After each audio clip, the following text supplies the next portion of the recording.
central focus of the school and can be accessed from all three levels. There are doors to the auditorium on every floor, with seating for about 1,600, and they have the original wooden chairs. They've been refurbished, but these are original to the school. The stage originally was shorter. It's where this seam is right here, had footlights and a separately ventilated orchestra pit down below. In 1951, a theater organ was purchased from funds raised by the students, and it was placed in the orchestra pit, and pipes put in special lofts, those large grated windows up there on the third floor behind the stage. Student Johnny Lambert played the organ during passing periods and morning announcements. Pop Ashburn stated that only classical music or marches should be played on the new organ and absolutely no jazz. The organ was a part of Woodrow life until the end of 1957.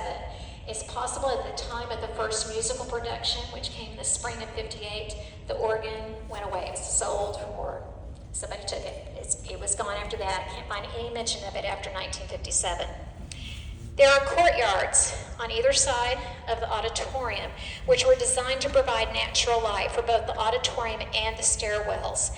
These courtyards became the designated smoking areas for students until the end of the 1970s. Currently, the courtyards hold HVAC equipment and conduits for the auditorium so that it can be cooled separately from the school. Keep thy heart with all diligence, for out of it are the issues of life.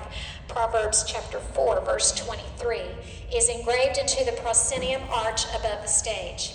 I cannot find any evidence that any other high school in Dallas has a proverb above the stage, and ours was a part of the original architect's plan. These words have been inspiring to thousands of students, all of whom have their own interpretation, and many come to realize what the words mean years later in life.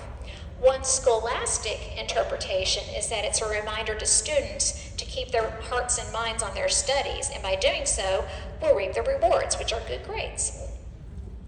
New stage curtains, not these, but like these, were installed in 2007 for the 50th anniversary of Woodrow's musicals. These curtains replicated the original 1928 design, which had a decorative valance with the Old English WW monogram and a similar shape on the house windows. Woodrow graduate and Hall of Fame member Stephen Cargile enlarged an old yearbook photo of the original monogram to draft the pattern. The curtains were quite expensive, and Woodrow parents raised the money for them quickly.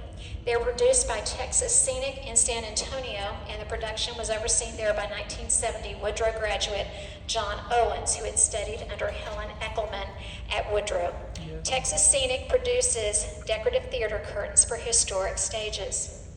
After the 2016 fire, which was started in one of the former organ lofts, I believe it was this one, the curtains were completely replaced due to smoke damage. Texas Scenic and John Owens again produced them. DISD paid for the second set of curtains from insurance funds. Woodrow's Broadway musical tradition began in 1958 with Oklahoma, directed by theater teacher Helen Eckelman, who we just inducted into Woodrow Hall of Fame this morning. She directed all of the musicals through 1970. Choir teacher Jerry McKinney continued the tradition from 1971 through 1975. Marcelie Bircher came to Woodrow in September 1975 and directed her first musical, Oliver, in 1976. Her last production was Oklahoma in 2003. During Mrs. Bircher's tenure, the musical productions blossomed and grew as parents and community members assisted with the technical aspects of putting on a show. Mrs. Bircher was ably assisted by new Hall of Fame member Patricia Hardman, Woodrow teacher, who choreographed every musical production from 1978 to 2003. After Mrs. Bircher's retirement, theater teacher John Beard assumed the director's chair and oversaw each musical from 2004's Hello Dolly to 2024's Mean Girls, and he retired earlier this year. The runway, which is this part right here, from the stage apron around the orchestra pit, there's a removable orchestra pit here, was constructed in 1991 by Woodrow parent and engineer John Cagley and fellow engineers for the musical 42nd Street. He also designed The Rain for Singing in the Rain musical in 1994. The rain was pumped off the stage during intermission. I don't know how it works. I'm trying to find out how he did it. Magic, engineer magic. Ken Hansen, a former graphic artist and art designer for Channel 4, was a parent who crafted the sets for over 20 years of musicals, and many moms, including the late Vicki Thompson, sewed costumes for everyone on stage. Musicals were and are an all-hands-on-deck effort. Now, you went backstage, there's a catwalk over on the left side, and if you look up there, you're going to see lots of names painted, or initials and dates. Students from various years left their names on the wall. Others left their marks in the former organ pipe lofts, which were accessible from the third floor restrooms. So you can see a little bit of graffiti backstage. The auditorium was the site of weekly football game pep rallies beginning in the late 1940s through 2019. Traditionally, the band would sit on the stage and the cheerleaders were positioned in front of them. Large handmade banners decorated the top curtain and bottom apron of the stage with slogans like "Cram the Cougars" or "Stomp the Spartans." The football players sat in the front middle rows with the sweethearts seated behind them. I think I already said that. The entire student body filled the auditorium with seniors sitting in the balcony, which was a tradition. Lots of yelling along with the cheerleaders and spirit songs by the band helped fire up the players and students before the game. Since 2020, the pep rallies have been held in the new competition gym. Now, moving on to, we're getting out of the auditorium, we're going to look at different parts of the school building. The hallways, lunchroom, restrooms, and stairwells in the school have terrazzo tile floors, and these are the original floors to the school. And they're getting a little worn, but they are still hard as a rock, so they're going to last forever. The classrooms in the library had hardwood floors and built-in wooden shelving. As you can also have seen by walking the halls, the lockers were built into the walls. This was a design that architects did. The original Vermont marble of the restroom sinks was removed during a school remodel in 2012, and the marble was saved by alumni Kathy Kilmer-Moak, Michael Barnes, and Rick Ferguson, who drove truckloads of the pieces away from the school and stored in warehouses. These pieces of marble have been crafted into school keepsakes, which are still available, and they were selling a few in the girls' gym this morning. The Neshobe Clouded Gray Marble was quarried in Rutland, Vermont by the Vermont Marble Company in the mid-1920s. The marble was purchased by the Lacey Construction Company, who's the construction company of the school, for installation in the school's restrooms. Up around on the third floor, you can see original beautiful wood carvings around the door frames and transoms above the original library entrances. The library was remodeled and enlarged in 1978 to claim the unused hall space on the third floor. This added a new room for computer terminals in the library. In 1933, the Public Works Administration Art Project, a federally funded New Deal agency known as the PWA, employed Dallas artists during the Depression to paint murals and other artwork for display in schools and public buildings. After William Lester graduated from Woodrow in 1929, he was invited by artist Olin Travis to study at the Dallas Art Institute, which is where Lester perfected his art. Olin Travis was chosen by the PWA to paint the mural "Food" for the J.L. Law Junior High Library in 1934. Travis recommended William Lester to the PWA for the Woodrow artwork. From January to March 1934, Lester worked on a set of 3 paintings on wood called "Development of American Industry." The first painting is of a trading post with a covered wagon, the second of a railroad station, and the third, a modern skyscraper with a zeppelin in the air and a modern train speeding by on the ground.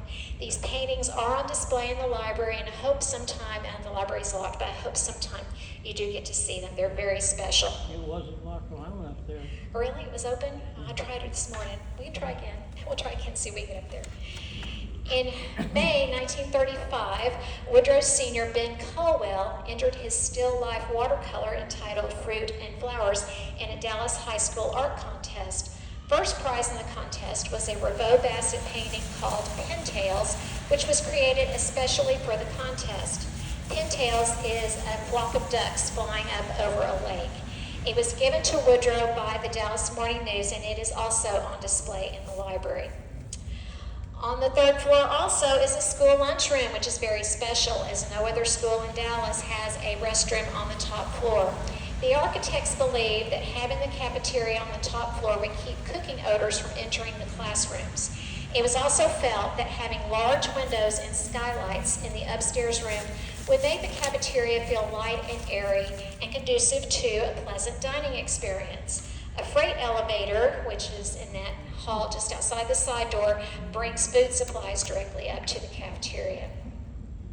All of the lunchroom's original equipment and furnishings in 1928 were either manufactured in Dallas or purchased from Dallas retailers. The original cafeteria contained 3 kitchen sinks, a tray wagon and a silverware wagon, and 2 milk cabinets which held 500 bottles of milk each. There were 2 86-foot-long serving lines. 4 bentwood chairs sat at each wooden table, and the seating capacity of the cafeteria was 900 students at a time. A large central water fountain with several access points stood in the middle of the room for many years. The basement contained a storage room and the boiler room. The building was heated with radiated steam heat and cooled with electric fans. An incinerator with an outside smokestack was used to burn lunchroom trash for many years. In 1971, the building was retrofitted with air conditioning, necessitating HVAC modifications in the basement and adding air ducts, which covered the original high ceilings in the hallways. So you look in the hallway, especially out here, you see the conduits there. Imagine those gone. You can imagine how high the ceilings of the original building were. Acoustical tile was added in the halls and classrooms at the same time. The ROTC suite was also contained in the basement, along with the commandant's office, the rifle range, and armory. The rifle range is still accessible today through the ROTC classroom on the first floor. In the 1930s and 1940s, one of the ROTC companies, and there were about 10, paraded on the practice field every morning. During the 1930s, 40s, and 50s, Woodrow had the largest ROTC participation in the country. The original gym, what we call the girls' gym, it's now called the small gym, had gallery seating for 500. There were 2 shower rooms for girls and 1 shower room for boys. Pop Ashburn strongly encouraged all boys to take ROTC unless they had a medical excuse. As a result of the high ROTC participation, there were very few boys' PE classes for 30 years. All athletics teams practiced after school. The first athletic locker room is now the faculty lounge on the first floor. Because of Woodrow's large post-war student population, a dedicated boys' gym was proposed. In November 1953, architects Winchell, White, and Edwards presented plans to the school board for a 2-sectioned building with lockers, a dressing room, and showers in one part and a full basketball court in the other. Estimated cost was $137,000. This new gym was constructed on the northeastern side of the school and completed in the summer of 1954. The first basketball games in the new gym were held in the spring of 1955. In 1978, a new addition was constructed which connected the school building to the boys' gym. The addition, which opened in January 1979, included classroom space for drafting, wood shop, industrial arts, art, drama, choir, band, and a new weight room for the gym. It was located east of the school building next to the boys' gym. It's kind of nestled there together. And then a natural courtyard, which is still there, was made. Hallways with floor-to-ceiling windows connected this new addition on the horseshoe side of the school and the practice field side of the school. The choir was now able to move out of the portable building, which had been its home for over 20 years. The band also moved out of its original third-floor band hall near the cafeteria. For the first time in its history, Woodrow was now able to offer shop classes. After the approval of a $1.35 billion bond package in 2008, Woodrow received a complete overhaul and a brand new 3-story classroom wing, which opened in 2013.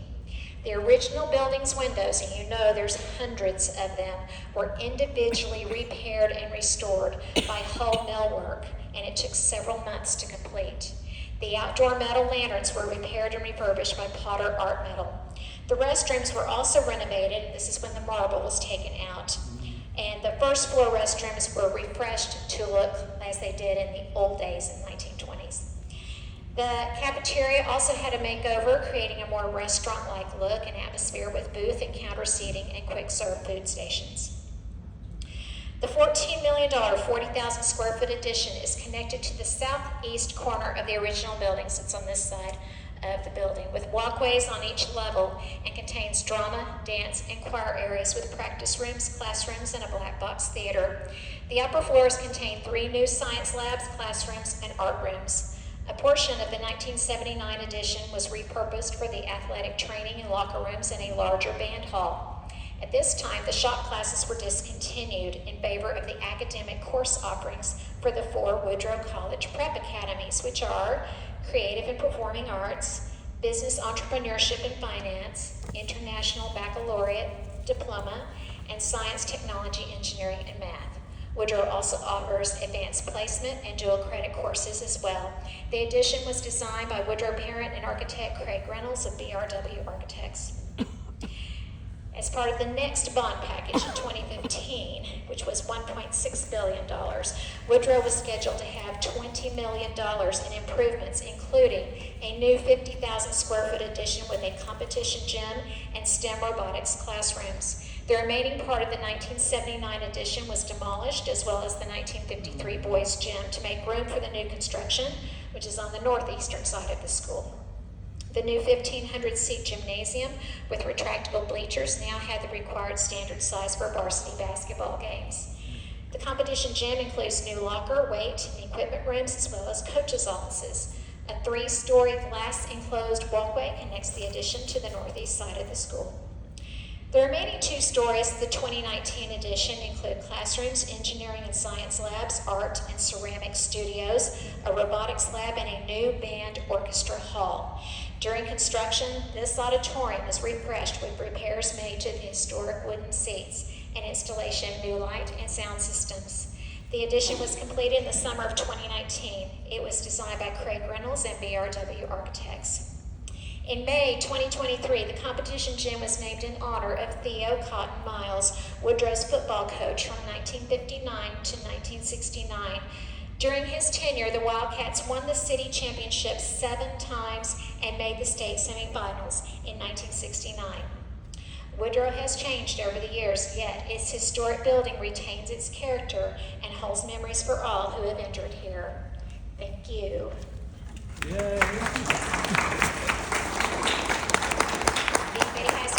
I'll be glad to answer. Yes, Joel.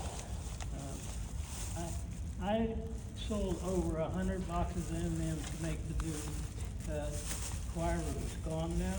Yeah. Oh. It's gone. It's up behind you.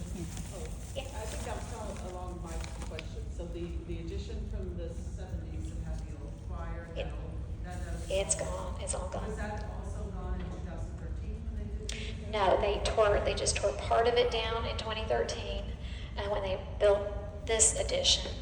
They kept part of it for band hall because the band did not get a new room in this addition. And so then when they built that one, they tore the whole thing down and built a new band hall to be included next to the gym. There's no remnants of the 79 is all gone, yeah. Anybody else?